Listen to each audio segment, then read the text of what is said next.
So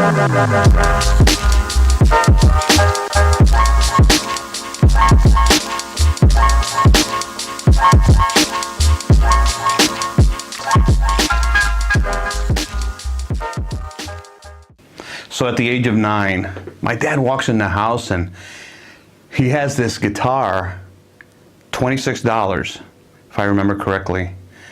$26, walks in with this guitar and wondering what's he gonna do with this thing? And my dad he was a lefty and he bought a righty guitar. But I loved the instrument. I saw it and I gravitated to it. And all of a sudden, I'm going to this gathering of musicians at a church, and they're all playing, and I would run to the front and just sit in the first seat watching these guys play, not knowing anything about music. Man, I remember just rushing back home after I watched these guys play and grabbed that instrument and I struck a chord. And once I struck a chord, I knew it was right because it sounded right. It sounded good to my ears.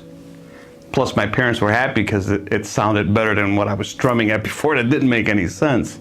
Fast forward, at the age of 11, I'm on stage, playing guitar and playing bass. It all started all there for me. So this man comes up to me and he comes to me and my dad and says, "Hey, want to come over to my house? I want to show you something." And so we go to his house and we walk in and he comes out with this case, and it was a guitar. He opens it up and he says, "You know, I bought this for my son. And all he ever did was put his finger, he would with his nail just jam the body of the guitar. Till this day, I have that guitar with the same markings." And he says to me, "I want to give you this guitar because I've seen your passion. I see what you want to do and how much you pour into it." Now that was a $129 guitar. We come from a very humble beginning. So now I had a Cadillac of guitars, and like I said earlier, I have till this day that same guitar. I had an opportunity to come into a recording studio to lay out some bass for a project. And I walked in, I was something else because it's something in me, just like when I grabbed that guitar, when my dad walked in at the age of 9 with that guitar, it lit something up in me. And it wasn't necessarily the technical thing. It was just everything from the engineering to the session to the musicians to the discussions about the music and the creation of the music, what was right, what was wrong. And I remember leaving that session all lit up with I want to do this and I can do this. And so I get some other opportunities, and the one thing that stands out to me is how recording was done back in that era, back in that time. Was everything was analog. You know, without dating myself, we had a lot of analog gear in the studio. We didn't have much TV monitors or computer monitors, or many computers for that matter, outside of when you had to, you know, create an invoice. And so we were recording in reel-to-reels, you know, these machines that spinned around with these tapes. And it was a journey because it taught me how to use my ear, how to develop my ear. Not only that, but also the one piece where I kind of say this is kind of analogish, if you would, because it had to do with people in the studio. You brought in the musicians together to create this project, record this song. And so that chemistry with everyone who was around you was so vital, was so important, that we understood each other's part. We understood each other's dynamics.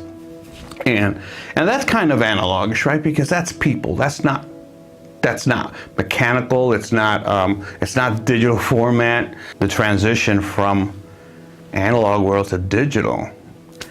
My first machine, my first multi-track machine was a cassette. Ran with the cassette, and that cassette ran on a little ribbon. It was a small little ribbon. Google it, you'll find out about it. All it had was 4 tracks, 4 channels on there, and you could, what was called back then, bounce the music, so you could build on that song. So you put drums on one or program a drum kit on a drum machine, and bass and guitar and piano, and then you wanted to add some synthesizers, so you had to pre-mix. You had to pre-mix and get it right, because you were going to take that track and bounce it onto another track and stack that so you have more instrumentation. and free up a channel to keep building that music. You really had to trust your ear. You had to really know what you were doing. There weren't any undos. You know, you mess it up, back to the drawing board. Then we forward today, and now we're in this digital world where you're looking at waveforms, you're looking at a screen, you know, which is great. It's fantastic because it's visually nice to be able to see the work that you're doing. But you tend to use your visuals more than your ear. On the punch-in, you don't have to worry about it.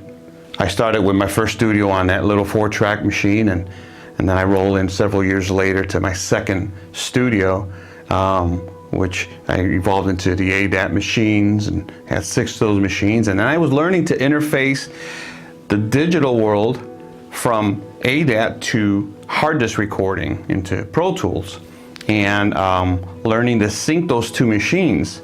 Then we evolved to you know, a number of years later to my 3rd studio, where I am today, you know, thankfully. And I learned a lot, you know, not necessarily what's important with equipment and what you need, but in your ears, but also your environment. And I had this studio built out, a wonderful studio engineer, and we acoustically designed and built the studio. So, you know, my walls are floating, and there's no travel sounds or noise. And it's made the challenges of the audio world in a studio much better. It's a bigger investment. You know, a lot of younger guys are happy to do their projects in their bedrooms or in a smaller room, and that's fantastic. It's all, you know, it's where I started. But it's important that it doesn't end there. It's important to keep your dream alive, to take it to the next level. You know, don't feel like you can't reach it. Yeah, equipment and hardware now has made it easier for many to just, you know, kind of pack up and go, put it in a gig bag and up and go, record anywhere. But you want to have an element, a place where you can work professionally. And today I've thankfully have been able to produce many projects, hundreds of projects throughout the years, and many of them have done good, and some didn't do okay, didn't do all right, and it's kind of the nature of the business, you know. But I'm happy. I'm happy because I've been able to do what I love to do. My passion and desire to been able to create music, to make music for whatever, has always been there, has come through. Thankfully, I was able to score a whole full feature, and it was a great experience. A lot of hours. That's a big learning curve. And it's kind of cool to be able to, you know, nowadays it seems like you could still, and there's a hunger to add analog back into the digital world, right? So people are bringing some of the vintage gears back to record that sound, that analog sound. And then those real instruments. And in the film, I was able to pull out some live instruments and actually record those instruments. And it's so pleasant, you know, it's so great to be able to grab what you play, not just always behind a machine, to grading your sounds and your elements, but actual instruments, to be able to produce music for that element, whether it's film or an artist or a jingle or radio. And so I have now, you know, scored a full feature, and I've done jingles for various projects and radios on TV, and I'm thankful. I'm thankful. I don't stop dreaming. Someone once said that, when does a musician stop playing music? And someone responded, well, when he hears no more music. I'll stop when, well, I won't stop, because my journey will continue, even in the afterlife.